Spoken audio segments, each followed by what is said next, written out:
Viral हो रहा था, उस पर शिकायत दर्ज कराई गई आपके वकील के माध्यम से, क्या है मामला जरा उसका? देखिए, ये सारी बातें जो है ये झूठ का पुलिंदा है। एक तो जो वो बातें बता रहे, एक तो मेरा वहाँ कोई लेना देना नहीं, मेरा कोई संबंध नहीं है।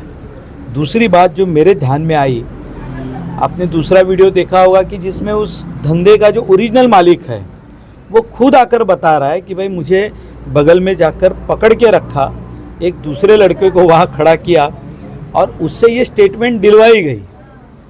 दूसरा एक वीडियो आपने देखा होगा कि मैंने कहा कि मैं सुलभ शौचालय बनवा रहा हूँ। मुझे इन पर हंसी आती है।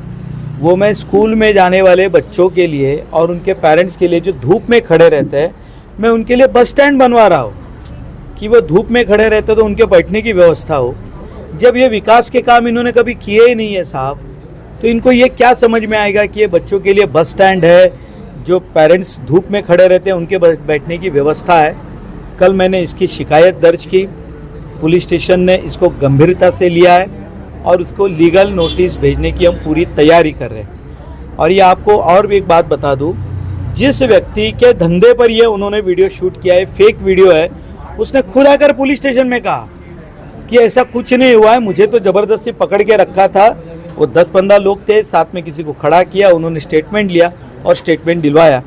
ये कल हमने शिकायत दर्ज कराई है और जो कानूनी कार्रवाई है वो पुलिस तो करेगी, लेकिन मैं भी जो कानूनी कार्रवाई है वो आगे करूँगा। क्या देखते हैं इसे, क्या कोई पॉलिटिकल स्टंट कर रहा है, आपकी बदनामी करके फ़ायदा उठाने की कोशिश की जा रही है? देखिए, घोसालकर परिवार जब भी चुनाव लड़ता है तो ये सारी चीज़ें कर कर ही चुनाव लड़ता है। अब बहुत सारी बातें उन्होंने बताई। अब जब कोई बात जनता में टिक नहीं रही है, लोग मुझसे बात करते हैं, लोग काम के बारे में जब पूछते हैं और फिर जब उनको जानकारी मिलती है तो पूरी तरह से वो संतुष्ट होते हैं और ये कहते हैं कि भाई हम पूरी तरह से आपको समर्थन दे रहे हैं। शायद ये बात अब घोसालकर परिवार को जच नहीं रही है, वे इसे पचा नहीं पा रहे और ये स्वाभाविक है क्योंकि हर चुनाव में कुछ न कुछ करते ही है।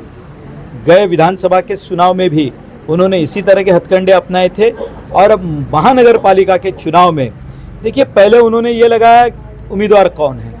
जब परिवारवाद का विषय ज़्यादा आया, लोगों ने पूछा भाई आप तो परिवारवाद चला रहे, तब वो दूसरी तरफ मुड़ गए। वो चुनाव से भाग रहे, मुझे लगता है अब वो चुनाव से भाग रहे, जनता को वो जवाब देने की स्थिति में नहीं है। उसके कारण इस तरह के गलत। अच्छा, कल के वीडियो में जो व्यक्ति था वो खुद 8 दिन से फरार है, तो थोड़ी पार बताया जाए। अब वो जो भी होगा, घोसालकर इन लोगों के वीडियो लेकर यदि लोगों को बताएंगे तो मैं उनका आभारी हूँ कि आपकी लेवल क्या है ये अभी आप जनता को बता रही है। चुनाव विकास के मुद्दों पे लड़ा जाना है ना, ये कौन से मुद्दे लेकर आप जनता के बीच में जा रहे हो? ठीक है, वो उनका काम करेंगे, मैं विकास के मुद्दे पे लड़ रहा हूँ और मैं इस बार जीत रहा हूँ, ये मुझे पूरा विश्वास है।